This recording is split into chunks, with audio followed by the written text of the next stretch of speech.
Vamos a hablar acerca del cierre del caso Terrorismo 2. Se ha cerrado también el caso Terrorismo 1. Si usted quiere opinar, hacer preguntas, puede escribirnos a través del 720-34-234, nuestra línea de WhatsApp que ya está habilitada. Y como lo anunciamos antes de la pausa, ya está con nosotros en nuestro contacto online el doctor Gary Prado, abogado del caso Terrorismo. Muy buenas noches, doctor Prado, bienvenido. Muy buenas noches, muchas gracias.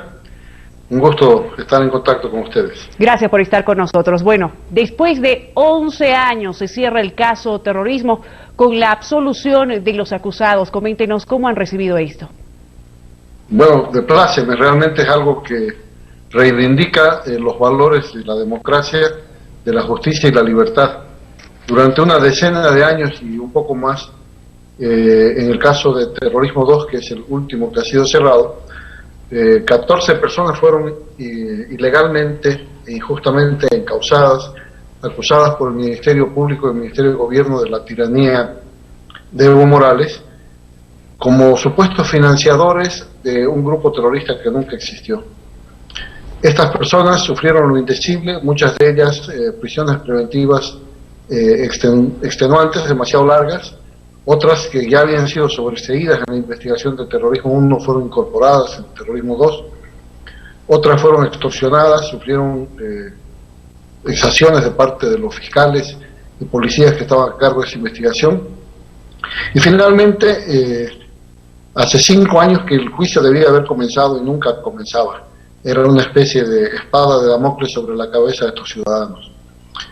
Cuando el gobierno de la presidenta Áñez decide reivindicar los valores de justicia, libertad, democracia en el país y entre sus compromisos luchar contra la manipulación de la justicia, de la injerencia política que había tenido el gobierno de Evo Morales, hace lo mismo que hoy hizo, lo hace con el caso Terrorismo 1. Y hábilmente el Ministerio de Gobierno esperó a que el Ministerio Público, que era el denunciante de Terrorismo 2, retire su acusación. Y luego lo hace el propio Ministerio de Gobierno, la persona de don Arturo Murillo. Esto es un hecho loable, se reivindica para Santa Cruz la libertad de sus hijos y se permite a los ciudadanos que habían sido justamente inculpados recuperar su estado de inocencia, recuperar su libertad plena. En la siguiente semana hemos sido convocados por el Tribunal de Sentencia de La Paz a una audiencia aquí en Santa Cruz, donde se va a formalizar el retiro de las acusaciones y donde se va a dictar una sentencia absolutoria, cerrando este capítulo que enlodó la imagen de la justicia boliviana por la injerencia política. Doctor, recapitulando un poco el caso del Hotel Las Américas el año 2009, ¿qué nos puede contar, por favor, acerca de esto, recordando un poco? Recordemos que el 15 de abril del año 2009, un artefacto explosivo estalla en la puerta de la casa del cardenal Terrazas, que en paz descanse. Al día siguiente, de manera ilegal, sin que ningún juez, que ya había un juez cautelar, y sin que ningún fiscal esté presente, por orden directa de Evo Morales, un grupo táctico de la policía irrumpe ilegalmente en el Hotel Las Américas, en el centro de la ciudad de Santa Cruz, y violenta las puertas de 3 habitaciones con cargas explosivas, ingresan a las mismas y ejecutan, asesinan a 3 ciudadanos extranjeros que estaban ahí durmiendo. A otros 2 que estaban en las habitaciones contiguas les rompen las puertas con disparos de armas de guerra y los reducen luego de golpearlos y torturarlos y los llevan a la ciudad de La Paz. Se inicia ahí lo que se llamó el caso de terrorismo. Durante 20 meses un malhadado fiscal llamado Marcelo Sosa, siguiendo instrucciones precisas del Ministerio de Gobierno, imputó y cauteló y luego acusó a 39 ciudadanos entre cruceños, venianos y extranjeros de haber supuestamente organizado un plan separatista, un intento de asesinato del presidente Morales. Se construyó una fábula. Lo cierto es que nunca pudieron probar lo que decían en la acusación. Durante 7 años llevó adelante el juicio oral en esta ciudad, 2 semanas de cada mes habían audiencias, y el Ministerio Público y el Ministerio de Gobierno daban largas porque no podían probar lo que acusaban. Y lo que hacían era presionar a las personas que estaban presas. Tenía como 12 de los 22 encausados que asistían a audiencia, los tenían privados de libertad y los presionaban para que se declaren culpables en juicios abreviados. lograron hacerlo con 6 de ellos. Y el resto resistió, algunos por enfermedad tuvieron que ser separados del proceso, entre ellos mi señor padre, y finalmente, cuando quedaban 15 procesados, dos de ellos con 10 años de detención preventiva, Zvonko Matković con 8 años de detención preventiva y 2 de detención domiciliaria, vino la revolución democrática de las llamadas pititas, la renuncia del tirano Evo Morales, y al asumir el mando la presidenta Áñez comprometió el fin de estos procesos que habían sido montados por el gobierno de Evo Morales y que habían humillado a este pueblo, a sus dirigentes, a sus hijos. Y es así que en enero de este año, el señor ministro Murillo, en representación de la Presidenta y de su propio despacho, se apersonó a la audiencia de juicio y retiró la acusación particular en caso T1. Y al poco tiempo el Ministerio Público hizo lo mismo, y de manera que ese caso se ejecutorió con una sentencia en la que se absolvió a 33 ciudadanos que estaban o juzgados o en el exilio a consecuencia de este proceso. Quedaba pendiente terrorismo 2.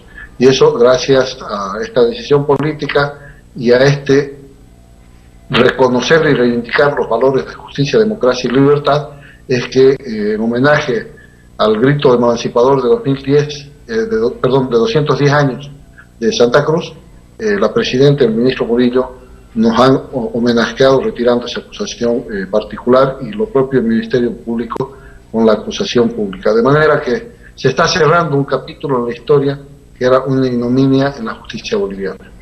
Y hay que resaltar que en este caso varias personas estuvieron alrededor de 10 años encarceladas siendo inocentes, que durante el gobierno de Evo Morales fueron obligados a declararse culpables, y también se han perdido vidas en este cruel hecho que se ha producido en el Hotel Las Américas en el año 2009.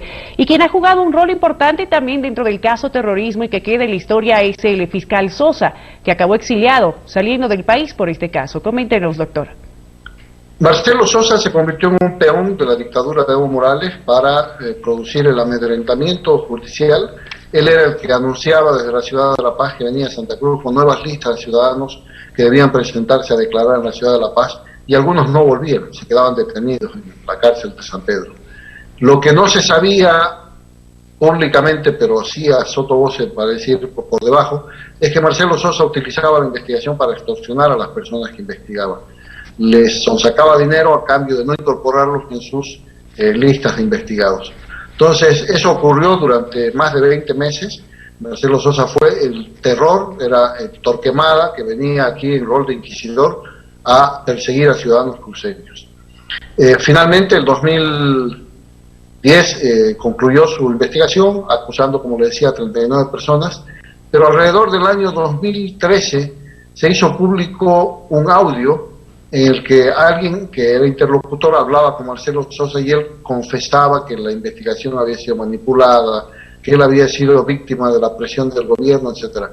Esos audios dieron lugar a que él renuncie a la fiscalía, renuncie al caso y se vaya a buscar refugio en Brasil, que le concedió refugio por una historia de que era perseguido por el gobierno y por la oposición, situación atípica. Sin embargo, por la vigencia de la ley, Marcelo Quiroga, al haber sido funcionario público y haber cometido delitos de extorsión, en el caso de los funcionarios se llama concusión, el hecho penal, la familia Matković se animó a denunciarlo, corriendo grandes riesgos, porque ya Zvonko hijo estaba preso en el penal de Palmasola varios años, y el padre acusado en terrorismo 2, pero aún así se animaron a denunciar que habían sido víctimas de extorsión por Marcelo Sosa.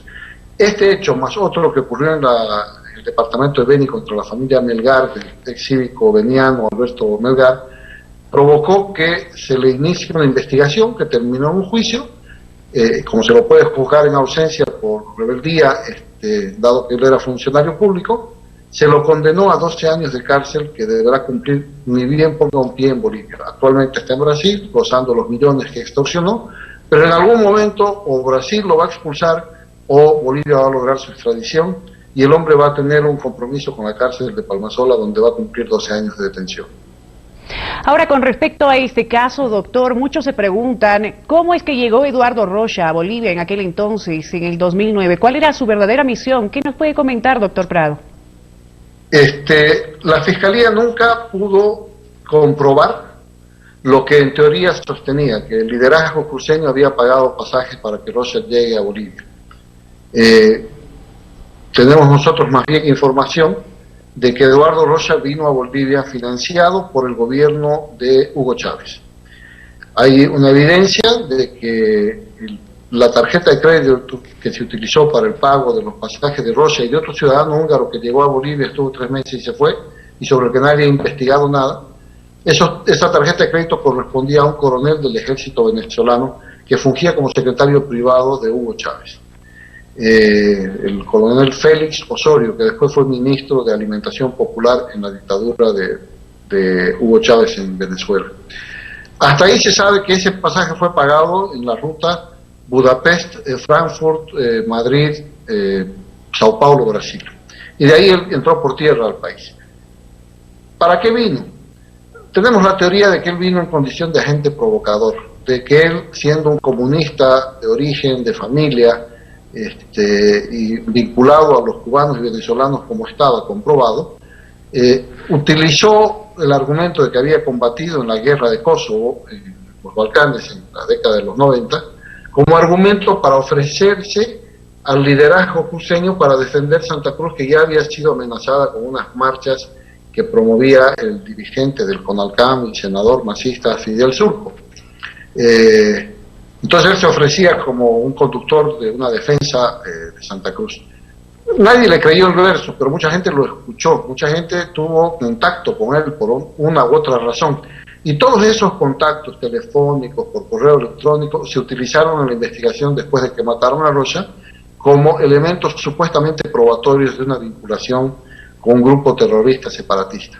Lo cierto es que nunca la Fiscalía pudo probar que Eduardo Rocha cometió el atentado contra la casa del cardenal Terrazas. Es más, de los testimonios y de los datos que se recogieron en la propia investigación de la Fiscalía queda claro que Rocha la noche del 15 de abril no salió del Hotel Las Américas. Ni él ni ninguno de los otros 4 integrantes de este grupo de europeos que estaban alojados en el hotel. Entonces, él no cometió el atentado. Lo cometieron seguramente funcionarios del Ministerio de Gobierno y aprovecharon del hecho para al día siguiente entrar al hotel y ajusticiar a Rocha, utilizando su cadáver como una prueba de que él había sido el supuesto líder del grupo separatista, terrorista, etc. Lo cierto es que ningún dato comprueba que lo hayan traído los cruceños, que haya trabajado para un grupo de cruceños en perspectivas sediciosas o algo por el estilo, y tampoco hay nada que compruebe que él participó del atentado a la casa del cardenal Terrazas. Ahora, tras 11 años después que se haya justicia en este caso montado por el anterior gobierno del MAS, ¿va a haber alguna reivindicación por parte de la justicia con los acusados que han perdido su libertad durante 10 años siendo inocentes? Y también se va a hacer justicia con respecto a las vidas perdidas, a estas personas asesinadas en el Hotel Las Américas. Voy por la segunda parte. El día de ayer hemos conocido que el señor ministro de Gobierno, o antes de ayer, perdón, ha presentado una denuncia en la Fiscalía de Santa Cruz, mediante la cual está pidiendo una investigación y ha aportado bastantes pruebas con relación al ilegal allanamiento del Hotel Las Américas, las ejecuciones extrajudiciales o más bien asesinatos que se han cometido, que son crímenes de lesa humanidad, y la privación de libertad, torturas y malos tratos a los que fueron sometidos los 2 sobrevivientes de ese ilegal operativo. Hay una lista de funcionarios públicos del anterior régimen, desde Evo Morales hasta Luis Clavijo y funcionarios policiales, pasando por los hermanos García Linera, Juan Ramón Quintana, Alfredo Rada, Walker San Miguel, etcétera, que eran funcionarios públicos de una cadena de mando que no se rompió, que no actuó sin autorización y que más bien actuó desde la cima hasta el final para realizar este operativo. Hay autores intelectuales y materiales de ese operativo ilegal que concluyó con 3 asesinatos y 2 ilegalmente arrestados, aprendidos y que luego fueron torturados para incorporarse como las primeras personas imputadas en este caso de supuesto terrorismo que nunca existió. Eso con relación a la responsabilidad penal que tienen los que montaron este caso por los delitos que cometieron. El primer delito fue el asesinato y el allanamiento ilegal en el Hotel Las Américas. Con relación a qué podrán hacer las víctimas de este montaje, hay una posibilidad que se manejará una vez que se ejecutorie la sentencia de terrorismo 2 en los próximos días, de que estas personas en conjunto o individualmente puedan demandar el resarcimiento del daño causado. Ese es un proceso civil que pueden instaurarlo acá en la capital cruceña, y los responsables de este montaje también tendrán que responder por el daño patrimonial, vale decir, por el nombre, por la dignidad, por los años de trabajo perdidos, por los años de cárcel que les han significado pérdidas económicas, inclusive separación de familias, etcétera. Todo ello es resarcible y hay mecanismos en la justicia ordinaria para hacerlo. Eso todavía no se ha decidido, pero yo me imagino que terminada esta etapa de terrorismo 2, cuando se dicte y se ejecutorie la sentencia absolutoria contra estas 12 personas, se va a poder activar perfectamente este mecanismo de reparación. Ahora también se liga el caso terrorismo con el asesinato de la periodista Analí Huaycho, donde el exteniente de la policía Jorge Clavijo estaría siendo partícipe en el Hotel Las Américas de este operativo que se ha llevado a cabo en el año 2009. ¿Qué información tiene al respecto, doctor? Bueno, efectivamente el policía Luis Clavijo, en el grado de teniente, participó en el operativo en el Hotel Las Américas. Él era un especialista en explosivos. Probablemente fue él quien colocó las cargas explosivas en las puertas de las habitaciones de Rocha, Dwyer y Magia Rossi, que estallaron simultáneamente y permitieron a la policía irrumpir en las habitaciones, sorprender a los que estaban ahí durmiendo y ejecutarlos más adelante. Esa participación de policía Clavijo la dio a conocer su esposa, y probablemente un video de la ejecución de Eduardo Rocha que se sostiene, se dice, que existe y que es una especie de póliza de seguro que tienen todos los policías que participaron. Lo cierto es que en algún momento, dada su separación de la señorita o señora Huaycho, que era su esposa, el policía Clavijo fue ordenado por alguien para ir a acallar a una potencial víctima, potencial testigo que denunciaría los ilícitos cometidos en el Hotel Las Américas. Eso justifica o explica más bien el hecho de que él hubiera irrumpido ilegalmente en el domicilio de su ex cónyuge y la hubiera matado con un puñal que había utilizado, inclusive delante del hijo, ¿no? Fue un dramático asesinato el que cometió este hombre, un feminicidio. Después de un tiempo de supuesta persecución por la policía, etcétera, el ministro de Gobierno y el general Aracena, que era comandante de la policía, montaron todo un teatro para decir que unos restos óseos o un cadáver encontrado más bien en la localidad de Los Yungas, en la ciudad de La Paz, correspondía por el tamaño al policía Clavijo. Lo cierto es que nunca se hizo una prueba de ADN que demostrara que esos restos correspondían a él, y de esta manera se dio por cerrado el caso del asesinato de la periodista Analí Huaycho.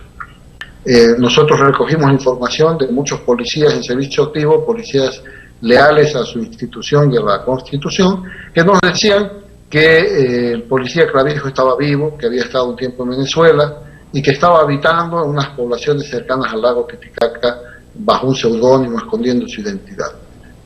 Obviamente el gobierno lo encubría porque nunca hubo ninguna intención de siquiera dudar de que el muerto encontrado en Los Yungas era o no era policía Clavijo. La decisión del Ministerio de Gobierno de solicitar la exhumación y que se hagan pruebas de ADN va a dar con absoluta seguridad, se lo puedo adelantar, que ese hombre no era Clavijo y que Clavijo sigue vivo y que no ha pagado las consecuencias de su acto criminal de asesinar a la madre de su hijo. Le agradecemos, doctor Prado, por esta importante información que nos ha brindado y finalmente su mensaje a la población boliviana con respecto a la justicia en Bolivia, que muchos aseguran que aún sigue manejada por el movimiento al socialismo y hay muchas víctimas de aquello. Sin duda alguna, estamos en una etapa crítica en la que hay necesidad de desmontar toda una estructura de corrupción y de manipulación de la justicia que dejó la tiranía de Evo Morales. Hay un movimiento en este momento en la ciudad de Sucre, dirigido por los dirigentes cívicos de Santa Cruz y de otros departamentos, que están demandando la renuncia del fiscal Anchipa, que fue designado en un proceso ilegal, arbitrario y manipulado como fiscal general del Estado. Es una reivindicación que están llevando adelante los dirigentes cívicos y que debemos apoyar, porque necesitamos autoridades en el órgano judicial, en el Ministerio Público, que respondan a la Constitución y a las leyes y no a un partido político. Hay de fondo una responsabilidad del próximo gobierno de reestructurar el órgano judicial y brindarle a la población boliviana usuaria del servicio de justicia, beneficiaria de él, un órgano judicial independiente, imparcial, honesto, probo, y que garantice seguridad jurídica. Los bolivianos no la tenemos. Antes, en los 14 años del masismo, lo que había era subasta de fallos era manipulación, injerencia, persecución política a través de la justicia, y eso debe acabar. La democracia que hemos recuperado debe darle a los bolivianos la seguridad de un sistema judicial independiente y probo. Lo que hasta hoy se ha logrado desmontando, desestructurando casos como estos, terrorismo 1 y 2, por la decisión de la Presidenta Áñez, del ministro Murillo, es un acto que destacamos, reconocemos y encomiamos.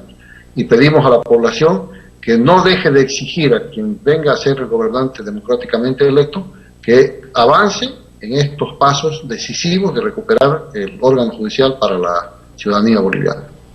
Agradecemos al doctor Gary Prado, abogado del caso terrorismo, por esta entrevista a Bolivia TV. Muchas gracias, doctor. Hasta una siguiente oportunidad. Muchísimas gracias. Buenas noches.